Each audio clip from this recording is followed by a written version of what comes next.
Termination complete at 1842 Galactic Standard, I announced, tapping my clawed appendage against the monitoring device. Research subject has expired. Beginning post-mortem analysis. The human female lay motionless on the examination platform, her skin already losing its peculiar pinkish hue. Such fragile creatures, these humans. I'd expected this one to last longer, given the reputation of their species for stubborn resilience. My superior, Grand Researcher Vashd, had specifically selected this specimen for its supposed exceptional qualities. What a disappointment. Kradnik, log the termination and prepare disposal protocols. I instructed my assistant. And for the love of the 7 moons, try not to damage the neural tissue this time. We need intact samples. Kradnik bobbed his sensory stalks in acknowledgement. Yes, lead researcher Tuvix. But shouldn't we wait for Grand Researcher Vashd to confirm termination before disposal? The protocols for human subjects are quite specific. I released an exasperated hiss through my respiratory vents. Assistants, always so timid, so concerned with protocol. Vashd is attending the High Council meeting and won't return until tomorrow. The subject is dead. Observe the complete cessation of vital functions. I gestured toward the monitoring equipment with a dismissive wave. No heartbeat, no neural activity, no respiratory function. By any definition, across any species classification, this human is deceased. Now prepare the neural extraction tools. The human, designation Prisoner 8219, though she had insisted on being called Amanda, had proven remarkably resistant to our standard interrogation procedures. Unlike the male specimens we processed, who typically broke after minimal neural pressure, this female had withstood advanced techniques that would have reduced most sentient beings to babbling wrecks. Not that it mattered now. Dead was dead. Whatever secrets her mind contained about the human resistance movement were lost forever. The High Command would be displeased, but scientific progress requires occasional failures that I moved to the data terminal, updating our research logs while Kradnik prepared the post-mortem tools. The silence of the laboratory was soothing after hours of the human screams and, more disturbingly, her laughter. Why she found it appropriate to laugh during the most intensive neural probing sessions remained a psychological curiosity I intended to explore in my upcoming paper. Equipment ready, lead researcher, Kradnik announced, interrupting my documentation. Excellent. Begin with standard tissue collection sequence. I will perform the neural extraction myself. Once, a sound interrupted me. A single, gasping breath that I froze, my sensory appendages rigid with sudden alertness. That couldn't possibly be. The monitoring equipment suddenly erupted with activity, frantic beeping as vital signs inexplicably reappeared on the display. Impossible, I whispered, moving quickly to the examination platform. Check the equipment for malfunction immediately. But Kradnik was already backing away, his coloration shifting to the pale blue of extreme fear. The equipment is functioning perfectly, lead researcher. The human, she's the subject's eyes snapped open, not the dull brown eyes we documented during intake. These eyes glowed with an eerie, electric blue luminescence that sent primitive fear signals cascading through my nervous system. Hello, Tuvix, the human, Amanda, said in perfect Graxian, our native language that no human vocal apparatus should be capable of producing. I told you we'd chat again. My scientific training temporarily abandoned me as I stumbled backward, knocking over a tray of instruments that clattered across the laboratory floor. You were dead. Completely dead for. I glanced at the chronometer. 37 minutes. 37 minutes. 14 seconds. She corrected with a smile that displayed far too many teeth. Time enough for quite a journey, wouldn't you say? The restraints that had held her to the examination platform, restraints designed to withstand the strength of beings 3 times more powerful than humans, snapped like brittle twigs as she sat upright. The movement was wrong somehow. Too fluid, too precise. Kradnik, emergency containment protocols now. I shouted, moving toward the alarm panel that I never reached it. Amanda was suddenly before me, moving with impossible speed. Her hand, her fragile, human hand, closed around my primary breathing trunk with a strength that shouldn't exist in her species. Now, she said softly, Let's not bring others into our little discussion. You wanted to understand humans so badly, Tuvix. You have been cutting us open, breaking us down, trying to figure out what makes us tick. She leaned closer, those luminous blue eyes seeming to see through my exoskeleton, through tissue and organs, directly into what my people call the soul core. I have come back to give you exactly what you wanted understanding. Behind her, I could see Kradnik attempting to reach the secondary alarm. Amanda didn't even turn around. She simply raised her free hand and made a dismissive gesture. The assistant's body lifted from the floor and slammed against the laboratory wall with such force that his exoskeleton cracked audibly. What are you?" I managed to ask through my constricted breathing trunk. Amanda tilted her head, the gesture uncannily similar to our own expression of amusement. "That's the fascinating question, isn't it? What happens when you torture a human past the point of death? What happens when pain and fear and rage build up so intensely that they follow the consciousness beyond the threshold of mortality? What happens when that consciousness finds something waiting on the other side, something that's been watching your people for a very, very long time?" She released me, and I collapsed to the floor, gasping for air through my damaged trunk. Scientific curiosity momentarily overcame my terror. "You made contact with another entity? In the death state?" "Not exactly." Amanda paced the laboratory, examining our equipment with newfound interest. She picked up a neural probe, the same instrument I'd used to cause her excruciating pain hours earlier, and studied it as if it were a curious artifact. It's more accurate to say I was recognized, deemed suitable. Humans have something your kind lacks, Tuvix, something precious and rare in this galaxy. Intelligence? Technological advancement? Your species barely managed interplanetary travel before we found you. I scoffed, trying to regain some semblance of control through scientific superiority. Amanda laughed, and the sound echoed strangely, as if multiple voices were layered beneath her own. "No, not intelligence. Any species with enough time evolves intelligence. What humans have is potential, specifically the potential for change."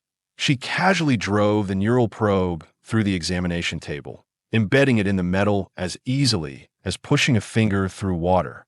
"Your species reached its evolutionary peak 10 million years ago, Tuvix. You haven't changed since. Your bodies, your societies, your thinking, all static, unchanging. You have built an empire across the stars, but remain fundamentally the same beings who first looked up at your moons and wondered what lay beyond." I struggled to my feet, scientific indignation overcoming caution. "That's absurd. We have mastered technologies your species can barely comprehend. We have engineered entire planetary systems."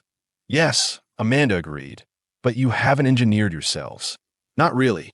Minor adjustments, cosmetic improvements, but your fundamental nature remains fixed. Humans, though," her eyes flashed brighter for a moment. "We are unfinished, adaptable. Every generation different from the last.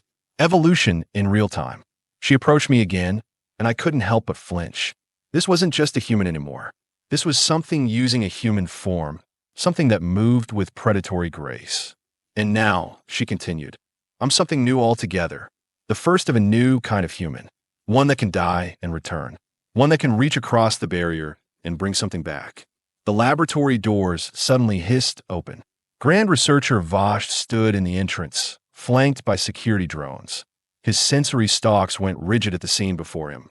Me cowering against the wall, Kradnik unconscious or dead across the room, and the supposedly deceased human subject standing free. "Containment breach. Subdue the specimen," Vosh commanded, and the security drones surged forward, weapons charged. Amanda turned, regarding them with calm interest. "Your timing is excellent, Grand Researcher. I was just explaining to Tuvix how humans differ from your kind." She raised her hands in a gesture of peaceful surrender that was so convincing even I almost believed it. "Please, call off your machines. There's no need for further violence." Vosh approached cautiously, his eyes darting between me and the human. "Tuvix, report. How did the subject escape containment?" Before I could answer, Amanda spoke.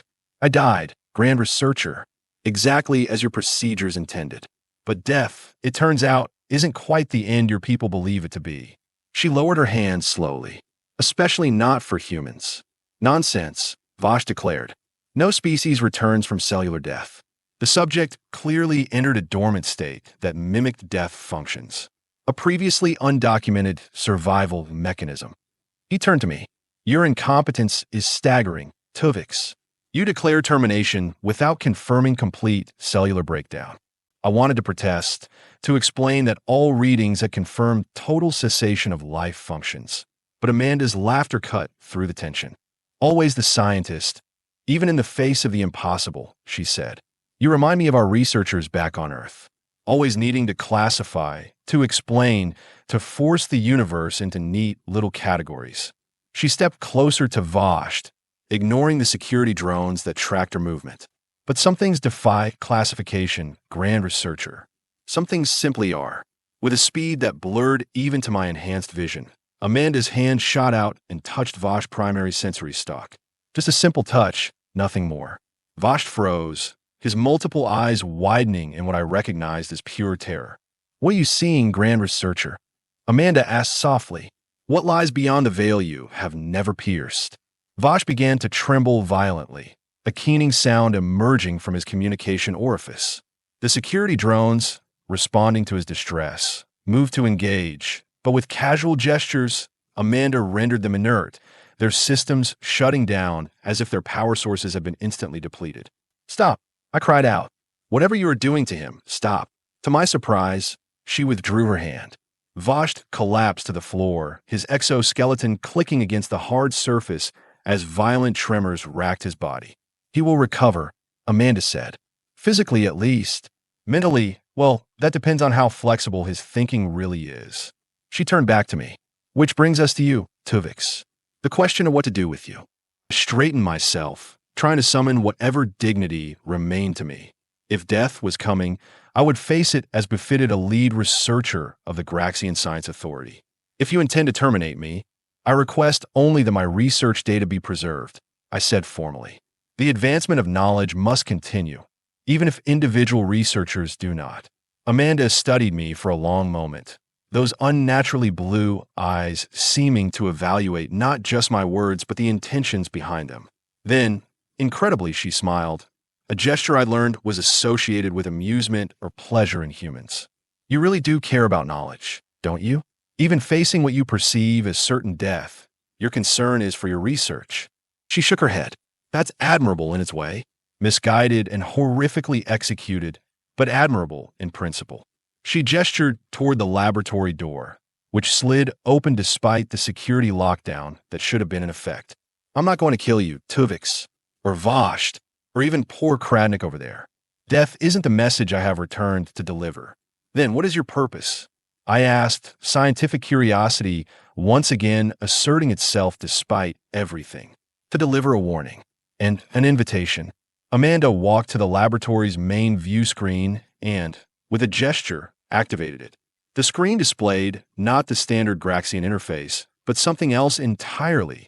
Symbols and images that hurt my eyes to look upon directly. Humanity isn't just another species for your empire to subjugate, study, and eventually discard. We are something new in the cosmic equation. Something that existed before, but has never taken this particular form. Her voice had taken on a resonant quality that seemed to vibrate in my innermost organs. What you have done to us, the abductions, the experiments, the torture, has accelerated a process that might have taken centuries or millennia otherwise. The screen changed to show Earth, the human homeworld, but somehow wrong. Glowing points of blue light dotted the planet's surface, pulsing in complex patterns. What you are seeing is happening right now. Every human you have taken, tortured, and killed has returned to their point of origin. Changed as I am changed. And they are changing others. A cold sensation spread through my body. You are converting your entire species. Not converting. Awakening. Amanda turned back to me. This is the warning part. Stop the abductions. Return all human subjects.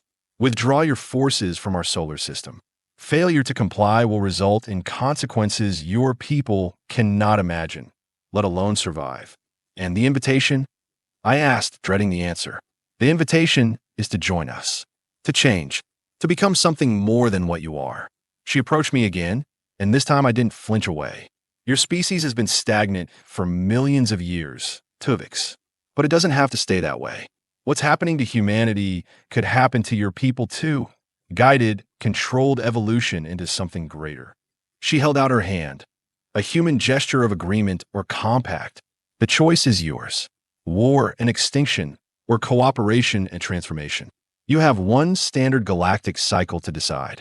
When the time comes, I will find you again. Amanda lowered her hand when I didn't take it, nodding as if she'd expected my hesitation.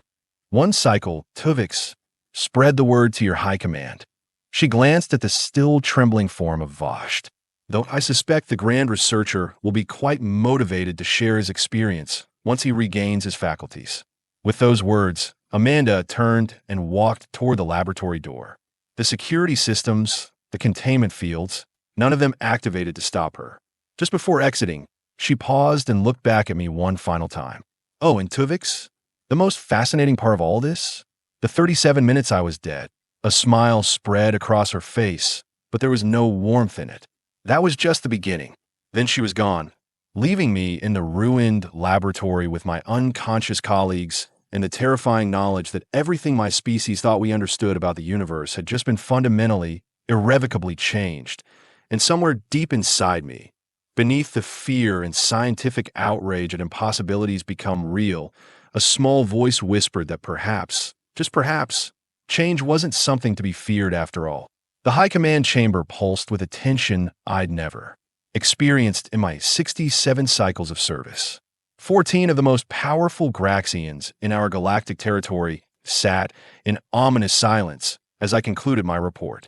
So you see, exalted ones, the human subject, Amanda, not only returned from confirmed death, but displayed abilities far beyond anything documented in their species. I struggled to keep my voice steady, my sensory stalks rigid with the effort of formal presentation. Grand researcher Vashti remains in medical stasis, his neural patterns severely disrupted by mere seconds of contact with the subject. Supreme Commander Zoltak's upper appendages twitched, a sign of extreme agitation rarely displayed in official proceedings. And you allowed this creature to simply walk out of our most secure research facility? I lowered my eye stalks in the formal gesture of deference. With respect, Supreme Commander, allowed implies we had some choice in the matter. Our security systems were rendered non-functional.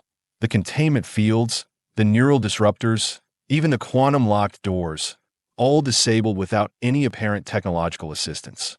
Preposterous, huffed Science Director Malbrix, his scales flushing the deep purple of academic indignation.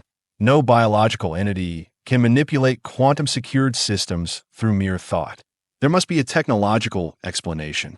Perhaps an implant we failed to detect, suggested military strategist Vex.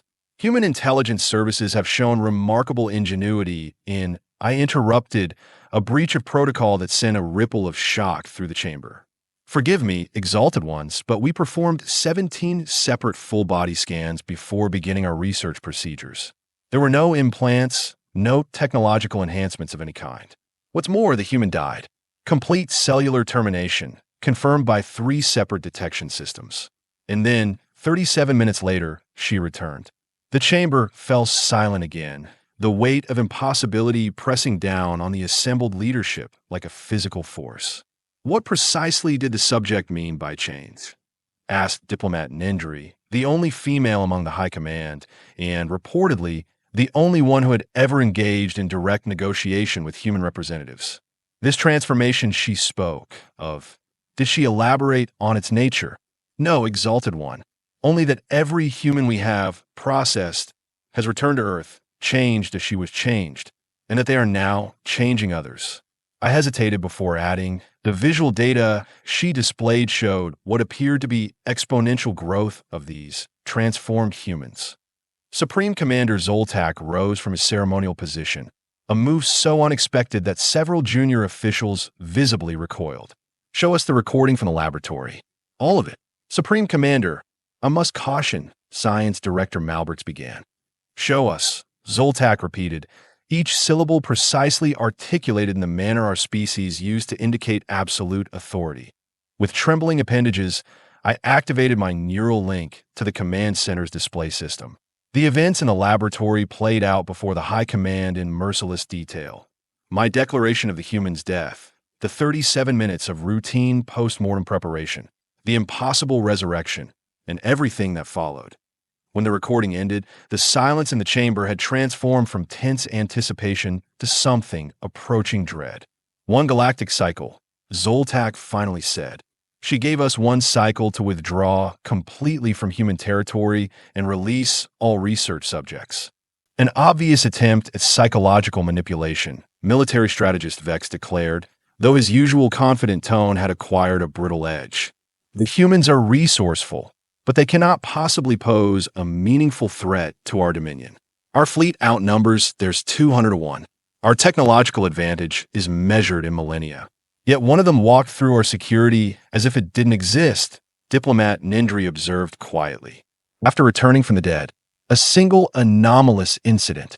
Vex replied, his voice rising. Even if we accept this absurd premise that humans can now return from death with enhanced capabilities, our overwhelming numerical and technological superiority show them. I interrupted again, my career effectively forfeit with this second breach of protocol, but the stakes were too high for such concerns. Show them what happened 6 hours after the subject escaped. Before anyone could object, I accessed the secure data packet I prepared, bypassing standard authorization protocols. The main display shifted to surveillance footage from Outpost Station Krell 9, one of our forward bases on the edge of human space. The footage showed an ordinary security checkpoint. For guards, standard containment fields, neural disruptors at ready positions. A human female approached, not Amanda, but another test subject who had been terminated at that facility 3 days earlier. This is third researcher Jalnek's subject, designation prisoner 7403, I explained. Her termination was confirmed and recorded. Complete neural dissolution was performed immediately after death. On the display, the guards reacted with predictable shock at the appearance of a supposedly dead research subject. They raised their disruptors. The containment field activated automatically. The human female smiled, the same unnerving expression Amanda had worn. Her eyes flashed with that identical blue luminescence. And then, with a casual gesture reminiscent of swatting an insignificant insect, she reduced 4 elite Graxian guards to writhing forms on the ground. The footage abruptly cut to static. The entire outpost went dark 11 minutes later, I said into the stunned silence. All communication ceased. When a patrol vessel investigated, they found the station intact but completely abandoned. Nobodius. No signs of struggle beyond what you just witnessed. But every display screen on the station showed the same message, regardless of what system was accessed. I brought up the final image. Simple text in standard Graxian script. 37 minutes. That's all it takes to change. Supreme Commander Zoltak sank back into his ceremonial position, suddenly looking as though his exoskeleton could barely support his weight. How many outposts have gone silent since this incident? 17, I answered, including 3 major research centers where human subjects were being studied. In each case, the pattern is identical. A previously terminated human subject appears. Systems fail. All Graxian personnel vanish. And the human subjects? Asked Diplomat Nendry. Gone as well. We must assume they have returned to their home world, as Amanda suggested they would. Military strategist Vex slammed an appendage against the ancient stone table, cracking its surface. This is absurd. We have conquered 37 species across 12 galactic sectors. We will not be intimidated by a primitive species barely capable of reaching their own moon before we found them. A fleet has been assembled at your order, military strategist. I acknowledged. 600 warships, our most advanced weaponry. Enough firepower to reduce the human homeworld to molten slag. I paused, ensuring my next words would carry appropriate weight. But I must ask, what if that's exactly what they want? Confusion rippled through the chamber. Explain yourself, lead researcher, Zoltak demanded. Consider the evidence, Supreme Commander. These transformed humans appear impervious to our weapons. They neutralize our technology effortlessly. They can apparently transport themselves across vast distances without ships. What if Earth is no longer essential to their existence?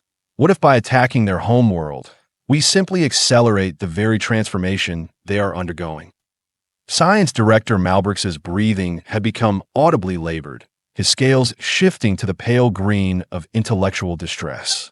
You're suggesting that this is some form of evolutionary jump? A species-wide metamorphosis? I don't know, I admitted. But Amanda spoke of humanity's potential for change as their defining characteristic. She offered us a choice between conflict and collaboration. I looked around the chamber, meeting each leader's compound eyes. Perhaps we should consider the second option. Collaboration? Vex nearly shrieked. With research subjects? With a species we have systematically harvested for scientific advancement? With a species that may have just leapfrogged past us evolutionarily? Diplomat Nendry countered. If what lead researcher Tuvix has shown us is accurate, the humans are no longer what they were when we first encountered them. They have become something else. The debate raged for hours, factions forming and dissolving as new data poured in from across our territory. More outposts going silent. More reports of humans with glowing blue eyes appearing where they shouldn't possibly be. Our mighty empire, built over millions of years, seemed suddenly fragile in the face of this inexplicable transformation. In the end, it was Supreme Commander Zoltak who made the decision. Not with the thunderous declaration I'd expected, but with a quiet, almost resigned directive. We will meet with them, not as conquerors or researchers, but as diplomats seeking understanding. He turned to me. Lead researcher Tuvix, since you have had direct contact with one of these transformed humans, you will join the diplomatic party. As you command, Supreme Commander, I responded, feeling a curious mixture of dread and anticipation. But how will we arrange this meeting? We have no way to contact them directly. I suspect, Zoltak said dryly, that won't be a problem. He was right. The diplomatic shuttle had barely cleared our orbital defense perimeter when reality itself seemed to bend around us. One moment, we were accelerating toward the jump point that would begin our 3-day journey to the neutral meeting coordinates. The next, we were simply elsewhere to Earth's blue-white sphere filled our viewports, impossibly distant from our departure point, yet suddenly, alarmingly present.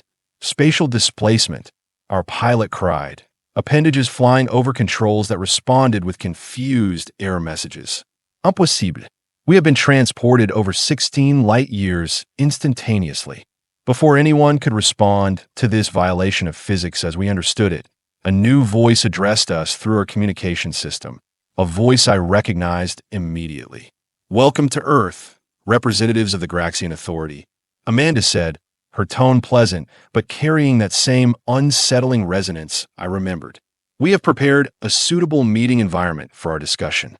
Please stand by for transport to the surface. Diplomat Nendry, the ranking official aboard our vessel, leaned toward the communication pickup. We come seeking peaceful dialogue as requested, but these displays of power are necessary. Amanda finished for her. Your species respects strength above all, Diplomat Nendry. We are simply speaking a language you understand. Our shuttle's interior dissolved around us, reality smearing like wet paint before resolving into a vast, circular chamber that bore no resemblance to any human architecture I'd studied. The walls pulsed with shifting patterns of blue light, reminiscent of the glow in Amanda's eyes. The floor beneath us seemed solid, yet somehow insubstantial, as if we stood on nothing more than concentrated thought.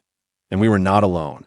Hundreds of humans surrounded us, standing in concentric rings that extended to the chamber's distant edges. All watched us with those same luminous blue eyes. Some I recognized from our research files confirmed terminated subjects who, like Amanda, had somehow returned. You see but a fraction of us, Amanda said, stepping forward from the innermost ring. She looked exactly as she had in the laboratory, but carried herself with even greater confidence, an almost preternatural grace in her movements. Earth now hosts over 1 million transformed humans, with the number doubling approximately every 12 hours. Diplomat Nendry performed the formal gesture of diplomatic recognition, her composure remarkable under the circumstances. We have come, as requested, to discuss terms of peaceful coexistence. The Graxian Authority acknowledges the change in circumstances between our peoples. A ripple of something like amusement passed through the assembled humans, visible as fluctuations in the intensity of their glowing eyes. Peaceful coexistence, Amanda repeated, testing the phrase as if examining an unfamiliar object. An interesting concept, coming from a species that has spent the last decade abducting, experimenting on, and terminating humans with no more concern than you would show a laboratory organism. Past actions, regrettable though they may be, cannot be undone, Nindri responded smoothly. We must focus on the future relationship between our peoples. Amanda smiled that unnerving smile again. Oh, I agree completely. The past is instructive, but not determinative. What matters is what happens next. She gestured, and a glowing representation of our galaxy materialized in the center of the chamber. Your empire currently spans this region. Impressive by conventional standards. 37 subjugated species, 12 major sectors, countless resources at your disposal. The galactic representation shifted, blue points of light appearing across territories far beyond our control. And yet, so much remains unexplored, unconquered. Why is that, do you suppose? Military strategist Vex, who had insisted on joining the diplomatic party despite objections, stepped forward. Resource allocation. Strategic considerations. Not all territories warrant the expenditure required for proper integration into the authority. A practical answer, Amanda acknowledged, but incomplete. The truth is more fundamental. Your species reached its evolutionary peak 10 million years ago, as I told Tuvix. You stopped changing, stopped adapting except through technological means. Your empire expanded to the limits of your imagination, not the limits of what was possible. She waved her hand, and the galactic display zoomed outward, revealing countless galaxies beyond our own. The universe is vast beyond comprehension, yet you have confined yourself to a tiny corner of one unremarkable galaxy, believing yourselves to be the pinnacle of evolution. I found my voice, scientific curiosity, overwhelming caution. You speak as if you're no longer human, as if whatever happened during those 37 minutes transformed you into something else entirely. Amanda turned those luminous eyes to me. Perceptive Tuvix. Yes and no. We are still human, but we are also something more. Something that has existed since the universe first developed complexity sufficient for consciousness to emerge. You made contact with an alien intelligence, I guessed. Something non-corporeal that existed in whatever dimensional state consciousness occupies after bodily death. No, Amanda correctamente. We became what was always waiting within us. The potential that makes humanity unique, our capacity for radical self-transformation, was triggered by the extreme conditions your experiments created. Death became not an ending, but a doorway. She approached our small delegation, and despite myself, I felt my body tense with primal fear. 37 minutes is the time it takes for the human consciousness to complete its separation from the physical form after clinical death. In those minutes, suspended between states of being, we became aware of capacities that were always there, dormant, waiting. Your torture techniques, ironically, provided the perfect trigger. And now, Diplomat Nindri asked, what do you intend for the Graxian Authority? For the other species under our protection? Protection, Amanda repeated with a small laugh. An interesting choice of words. She grew serious again. We don't seek conquest or subjugation. Those are your methods, not ours. What we offer instead is an invitation, the same one I extended to Tuvix. She extended her arms, and the blue glow from her eyes intensified. Join us. Transform. Become what you were always meant to be. You are proposing to change us? As you've been changed, Nindri asked, unable to fully mask her horror at the idea. I'm proposing to help you continue evolving, Amanda corrected, to break free from the stagnation that has defined your species for millions of years. Military strategist Vex stepped back, his breathing rapid and shallow. This is absurd. You are asking us to surrender our very identity, to become whatever you are. No, Amanda said, lowering her arms. I'm asking you to become more fully what you already are, to realize potential you never knew existed. She turned to me directly. Tuvix, you have studied humans more thoroughly than almost any member of your species. You know our capacity for adaptation, for evolution, for change. Help your people understand. This isn't death or subjugation. It's transformation, growth. I looked around at the assembled humans, their glowing eyes fixed on our delegation with expressions ranging from curiosity to compassion to something approaching pity. If we refuse, I asked, already suspecting the answer. Amanda's expression softened. Then you remain as you are, confined to your current territories, prohibited from any further contact with Earth or human colonies. We will establish boundaries your vessels cannot cross, enforced by methods your science cannot counteract. You will continue your existence, but isolated, contained. Eventually, perhaps, you will fade into evolutionary irrelevance. And if we choose war instead? Military strategist Vex demanded. For the first time, Amanda's expression hardened into something truly alien. Then you will discover precisely what we have become. The chamber fell silent.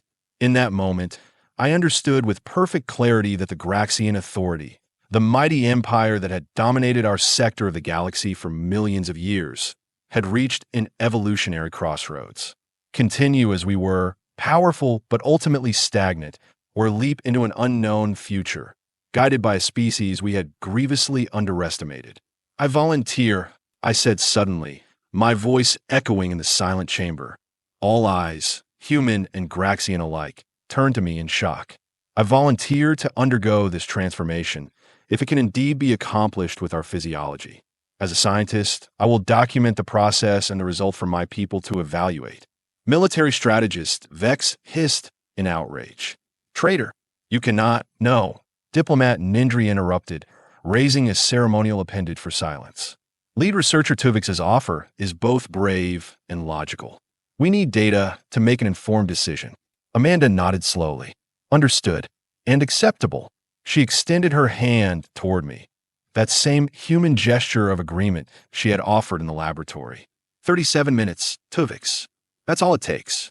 This time, I took her hand as consciousness began to fade, replaced by a sensation of expansion beyond anything I'd ever experienced. My last coherent thought was that perhaps, after millions of years of stagnation, the next phase of Graxian evolution would begin not with conquest or technological advancement, but with understanding.